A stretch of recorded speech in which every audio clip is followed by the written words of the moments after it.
Madison Public Library connects us to the world, to information, and to each other. September is Library Card Sign-Up Month, so it's the perfect time to explore all that's available to you with a Madison Public Library card. Their online resources include access to the New York Times and the Washington Post, and my favorite, the Libby app, to download audio and ebooks from their collection. Visit madpl.org/signupmonth or stop into any Madison Public Library location to get a card and discover everything you can access with it. Today on CityCast Madison. It's the Friday News Roundup, and this week I'm joined by Madison Minute's newsletter editor, Rob Thomas. On the docket for today, the streets are buzzing with energy for bus rapid transit. Dane County is the hot place to be if you're a political candidate. Developers broke ground on a massive and controversial housing development near Tenney Park. And guess who's back? The CurderBurger.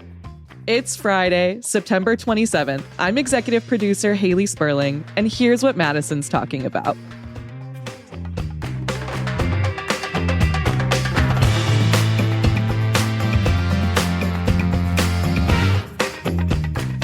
Alrighty, welcome to our Friday News Roundup. I am the captain of this ship, Hayley Sperling, and joining me today is my first mate in newsletters, the editor of Madison Minutes, Rob Thomas. Rob, how are you doing today?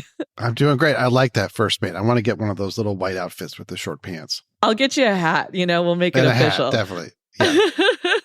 I love it. Well, I'm kicking things off today, and I am taking you on a journey because we rode the bus. The BRT bus is now officially launched. It launched over the weekend, but earlier this week, the CityCast crew got to attend the official ribbon cutting ceremony for Madison's new bus rapid transit line. And the event was really like a who's who of city officials and industry professionals. There were folks from City Council and the mayor's office, of course, and a special shout out to City Attorney Mike Haas, who we ran into and who we found out is a big fan of the podcast. So thank you, Mike. Thanks for listening. I love it. Hi, Mike. We also got to meet the mayor of Sun Prairie. Wisconsin Lieutenant Governor Sarah Rodriguez was there. And so was the Federal Transportation Administration Deputy Administrator Veronica Vanterpool. And we're going to have a whole episode from this ribbon cutting ceremony where we talk to these folks, we talk to some riders. That's coming later, so stay tuned for that. But yeah, here's a little bit of a rundown of what happened earlier this week. One interesting fact that Deputy Administrator Vanderpool shared at this ribbon cutting ceremony was that bus rapid transit is actually the fastest growing mode of public transportation in the country. And the federal government over the past 20 years has invested in 75 BRT projects across the country, but over half of those were funded within the last 5 years. So clearly BRT is on the up and up, and Madison is really excited to be part of that trend. People were really just buzzing at this event. Everyone was just so happy to ride the bus and do the thing. It was cool. We got to ride the bus. Bianca and Phil actually sat on the bendy accordion part of the bus, which was kind of fun.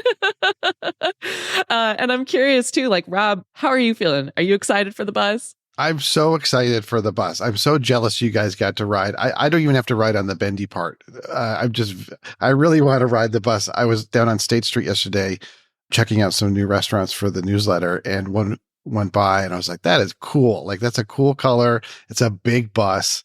Yeah, I want to think of a reason for me and my daughter to go ride on it this weekend and check it out. It just sounds really cool. You really don't even need a reason, right? You just get to where you're going. It's just cool. And the thing that really stood out to me is that these new buses are massive, but they are quiet because they're all electric. And so when we were at this ribbon cutting ceremony, I would notice, because it was at a bus stop over on the west side, And, some of the new buses would come up and you really wouldn't even notice them like drive by because it was so quiet. But then one of the old buses would come up and you could hear those bad boys coming from a mile away.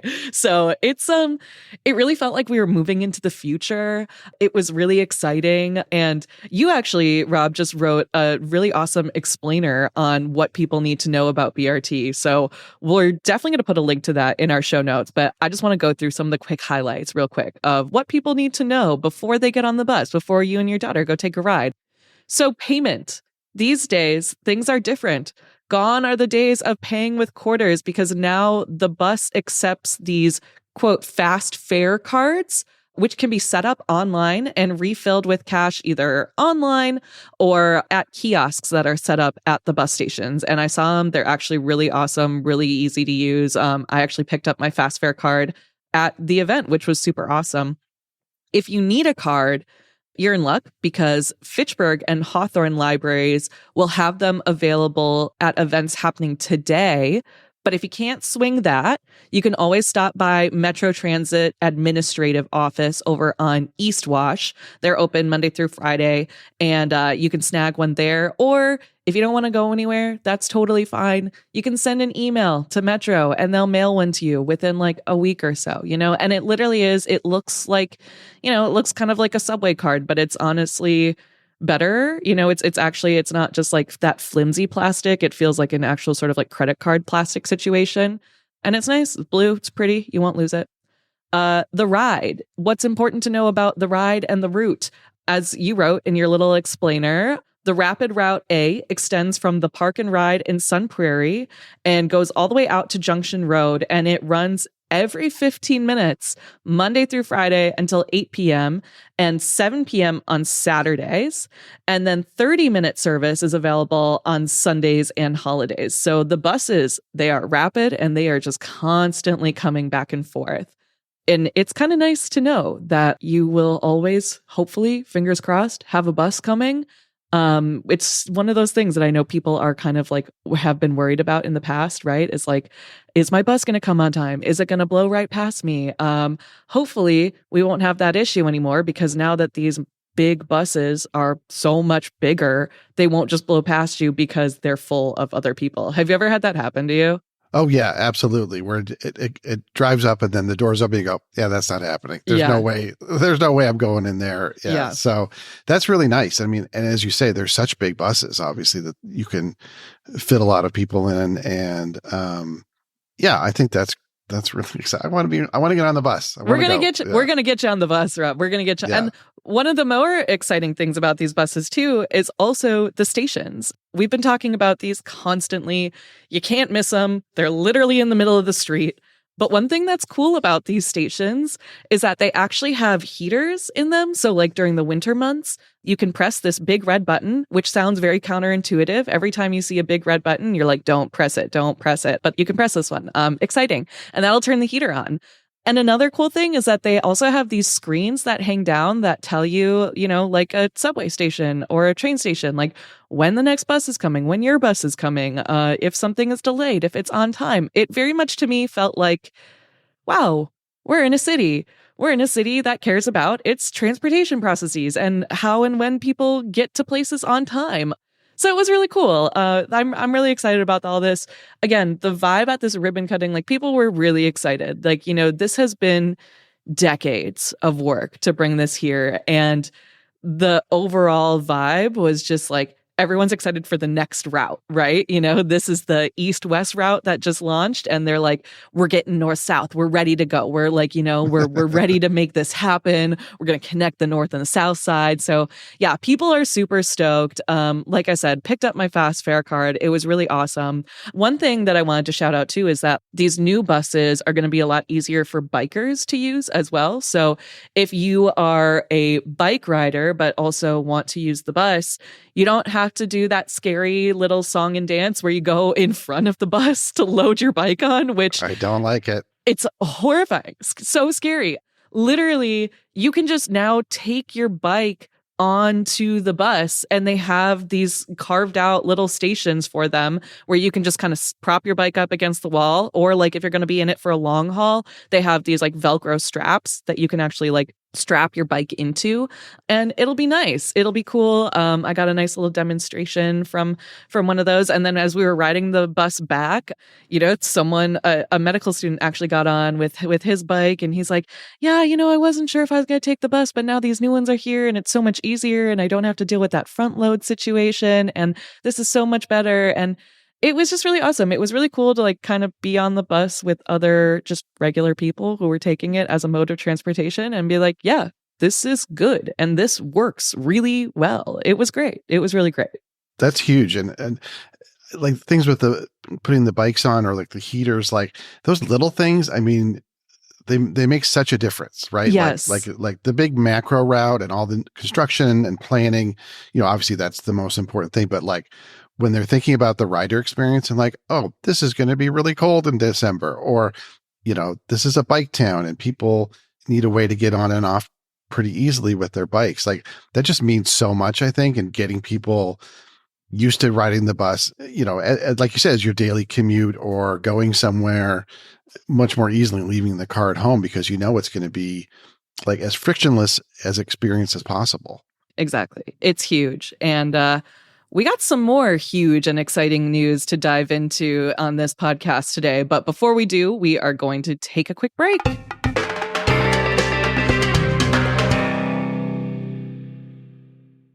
So you're listening to CityCast Madison. You clearly care about what's happening in our city, and you have excellent taste in podcasts. I've got a recommendation for another local news podcast you gotta check out. It's called 365 Amplified.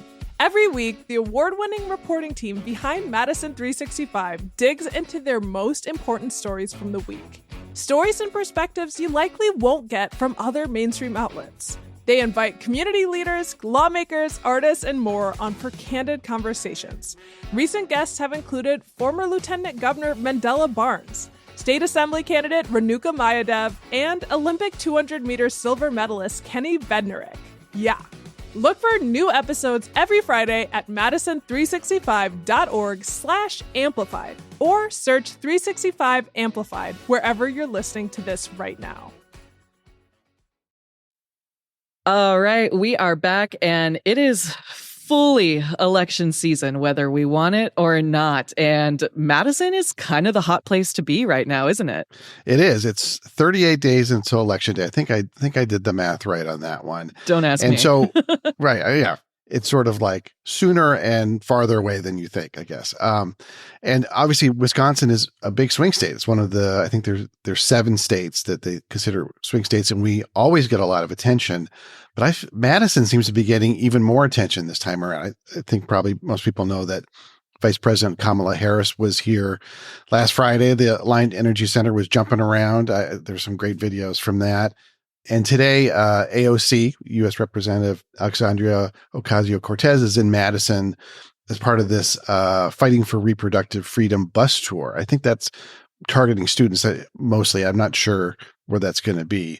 And then former President Donald Trump has been in the state. He's going to be in Prairie du Chien on Saturday for a rally, which isn't Madison, but is a couple of hours west of here. But what's kind of interesting this time around is, I've lived in Madison for 25 years. I don't think I've ever seen a GOP presidential candidate in Madison, because it's reliably Democratic turf. But Republicans are starting to say that Trump should have a rally in Madison, in what Governor Tommy Thompson called the belly of the beast. And the reason is, Madison is still blue, but it's also getting bigger. It's the fastest growing county in Wisconsin.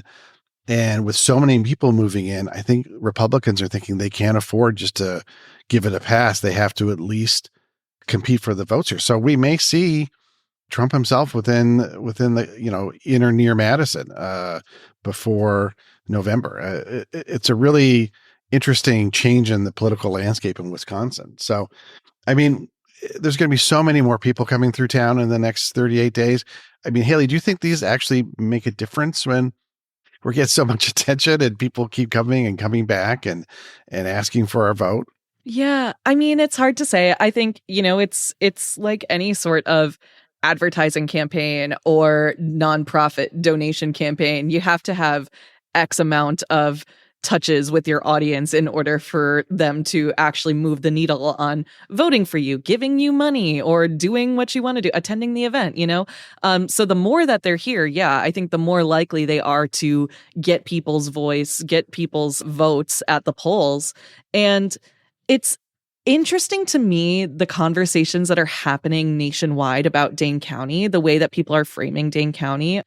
Earlier this week, we had a meeting with our CEO, David Plotz, who was like, we need to watch Dane County. The way that Dane County goes is the way that Wisconsin goes. And I was like, I'm not 100% sold on that one, David. Right. He lives, and he is a Politico, right? Like he lives in DC, runs a podcast called The Political Gabfest. Go check it out, Slate Network.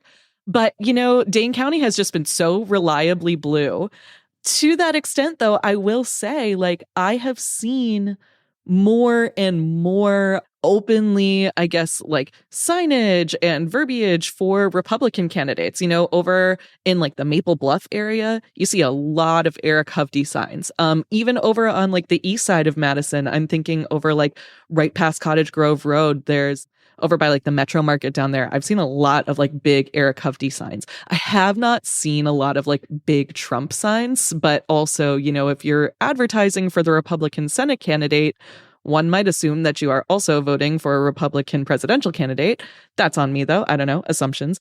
But yeah, I'm very curious to see, like you said, Dane County, we are growing. Like we are growing massively. And yeah, it would be foolish of the Republicans to just kind of give up on Dane County because this is where the people are. We talk about Dane County and Milwaukee County being sort of these reliably blue areas. But, once you step out of the cities proper, being Madison and Milwaukee, it does get more red, like Waukesha is not that far away from Milwaukee, and that's very red. So I think that Wisconsin, at least to me personally, it's just more and more purple every day. Right. I try not to look at all of the polling and whatnot because it just changes so much. But it's going to be one to watch, and guaranteed we are watching it. Yeah, absolutely. And something with those rallies, I think, is more than trying to change people's minds. I think they're just trying to get their people excited, like you say, to give them money, to organize, to knock on doors.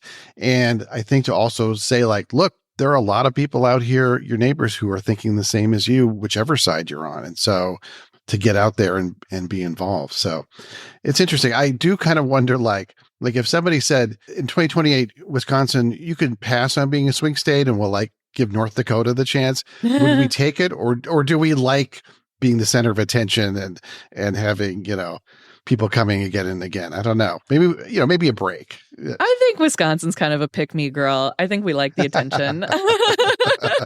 I don't know. It's none of it's too groundbreaking. But speaking of groundbreaking, we've got some more exciting developments happening here in Madison. But before we dig into that, we're going to take another quick break.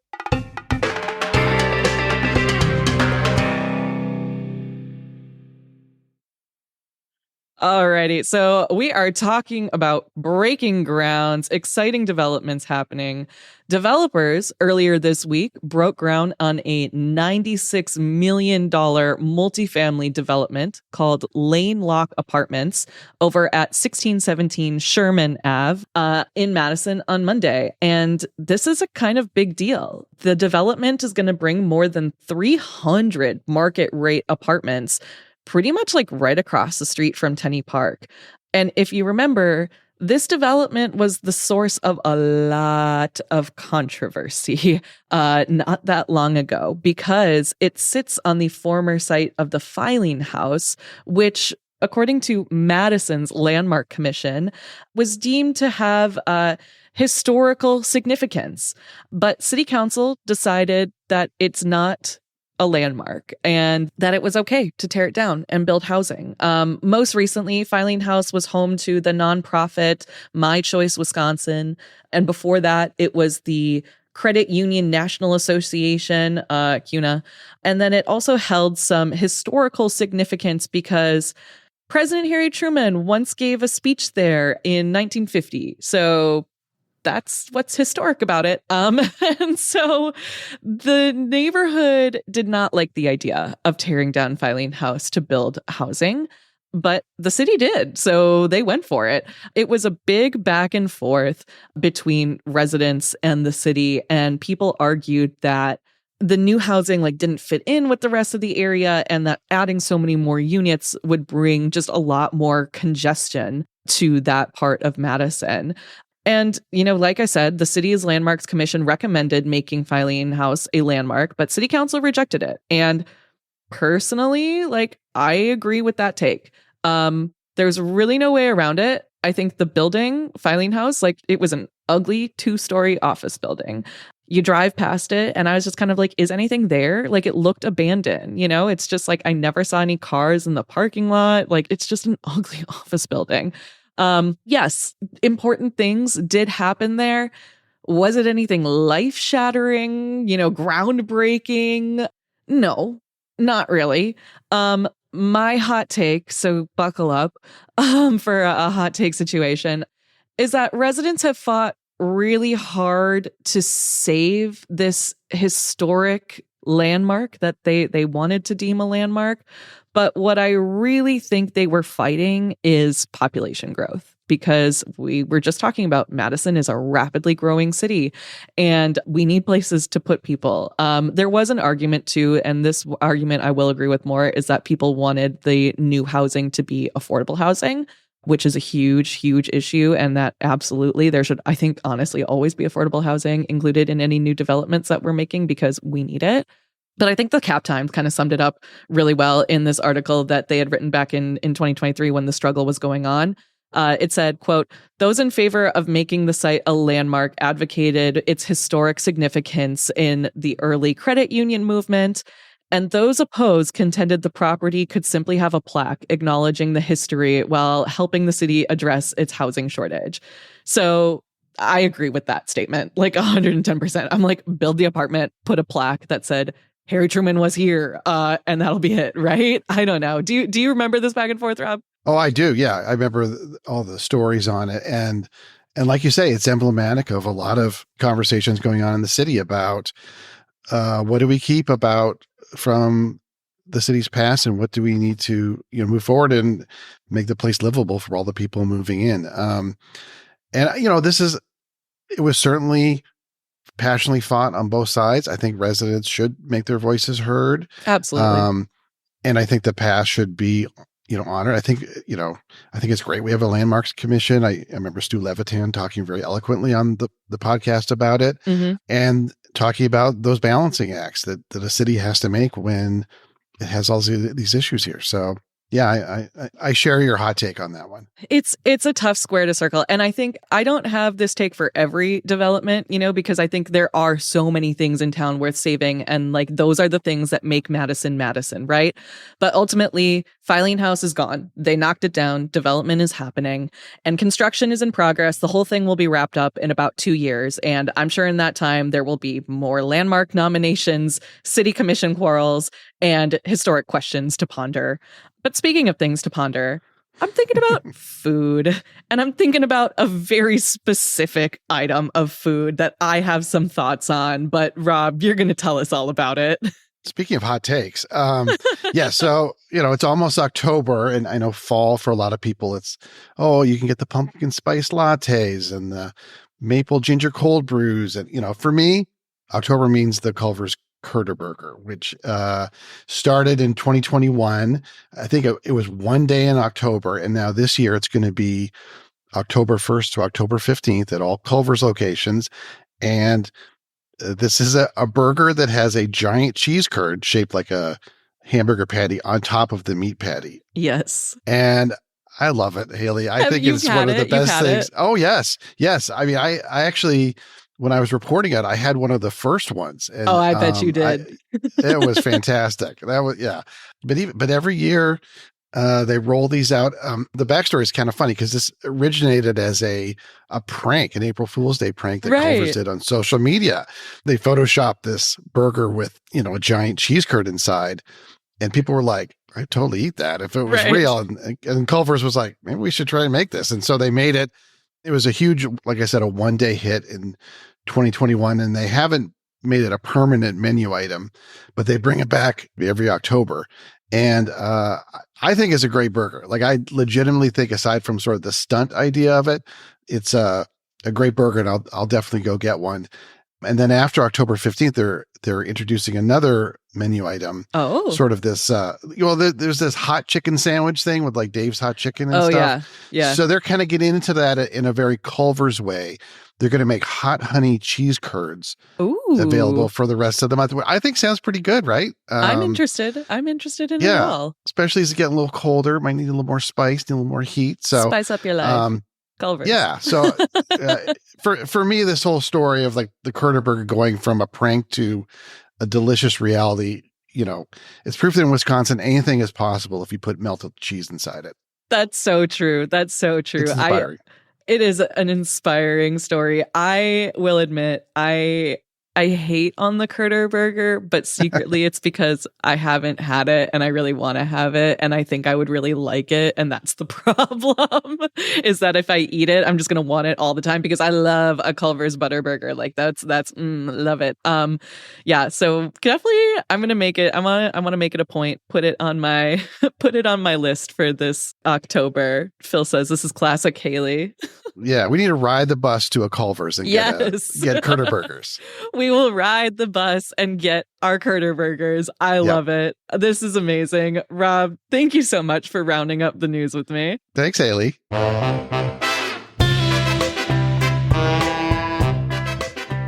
That's all for today here on CityCast Madison. I'm executive producer Hayley Sperling. Bianca Martin is your host. We're produced by Phil Circus and Elizabeth Kama. Our theme music is by Carl Christensen. Rob Thomas is our newsletter editor, and you can get more news delivered right to your inbox by subscribing to Madison Minutes.